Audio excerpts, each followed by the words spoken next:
Comment éviter que vos acquéreurs ne se rétractent? Vous avez trouvé un acheteur. Tout semble parfait, et pourtant, 10 jours plus tard, tout s'écroule.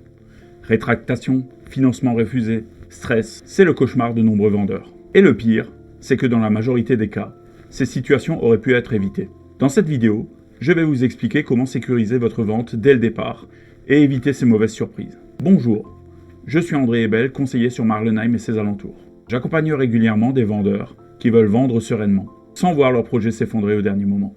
Si vous voulez éviter ce type de situation, j'ai créé un guide gratuit pour les vendeurs. Vous pouvez le télécharger directement grâce au lien dans la description. Il y a une chose que beaucoup de vendeurs pensent. J'ai une offre acceptée, c'est bon, ma maison est vendue. Mais en réalité, ce n'est que le début. Entre l'offre et la signature finale, il peut se passer plusieurs semaines, voire plusieurs mois. Et pendant ce temps-là, tout peut encore basculer. C'est là que beaucoup de ventes échouent. Il y a 3 grandes raisons pour lesquelles un acheteur se rétracte. La première, c'est le doute. Après avoir signé, certains acheteurs se posent 1000 questions. Est-ce que j'ai payé trop cher? Est-ce que j'ai fait le bon choix? Et parfois, l'entourage n'aide pas. Famille, amis, qui remettent tout en question. La deuxième raison, c'est le financement. Un acheteur peut penser que tout est bon, mais se faire refuser son prêt. Et là, la vente s'arrête net. Et la troisième raison, c'est la découverte d'un problème.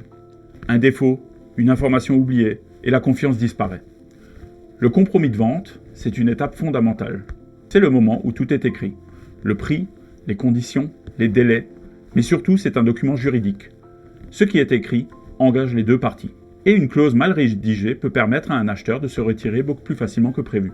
C'est pour ça qu'il ne faut jamais prendre cette étape à la légère. L'une des erreurs les plus fréquentes, c'est de faire confiance trop vite sur le financement. Un acheteur vous dit « Oui, c'est bon, la banque suit », mais sans preuve concrète. C'est un risque. Ce qu'il faut vérifier, l'apport, la stabilité professionnelle, la capacité d'emprunt. Idéalement, il faut une simulation bancaire, voire un accord de principe. Parce qu'un acheteur non validé, c'est une vente qui peut échouer à tout moment. C'est la raison pour laquelle je travaille avec un partenaire financier pour réduire au maximum le risque de défaut de financement. Beaucoup de vendeurs pensent qu'il vaut mieux cacher certains défauts. En réalité, c'est exactement l'inverse. Un acheteur qui découvre un problème après coup perd immédiatement la confiance. Cette perte de confiance peut suffire à faire capoter la vente. Alors que si tout est clair dès le départ, l'acheteur est rassuré, il sait où il met les pieds et il s'engage plus sereinement. Et d'ailleurs, si vous voulez éviter les erreurs qui peuvent faire fuir les acheteurs avant même cette étape, je vous recommande vraiment ma vidéo « Les 7 erreurs qui empêchent de vendre sa maison rapidement ». Je vous mets le lien juste au-dessus. Un point souvent négligé, c'est l'accompagnement après la signature. Beaucoup de vendeurs pensent que leur rôle est terminé. Mais en réalité, c'est une période très sensible. L'acheteur peut douter, stresser. Et parfois, un simple appel peut faire toute la différence. Rassurer, répondre aux questions, rester disponible. C'est ce qui permet de sécuriser la vente jusqu'au bout. Il faut aussi connaître un point essentiel. Après la signature du compromis, l'acheteur a 10 jours pour se rétracter. Sans justification. C'est une période totalement légale, mais aussi une période à risque. C'est souvent là que les doutes apparaissent.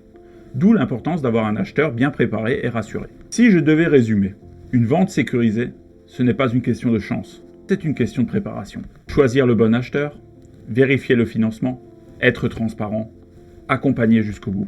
C'est ça qui fait la différence entre une vente qui aboutit et une vente qui s'écroule. Si vous voulez vendre sereinement, éviter les mauvaises surprises ou sécuriser votre projet immobilier, n'hésitez pas à me contacter. Chaque semaine, j'accompagne des vendeurs et acquéreurs exactement dans votre situation.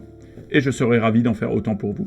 Vous pouvez me joindre au 06 48 13 60 29 ou via les informations en description. Et rappelez-vous, une maison ne se vend pas par hasard.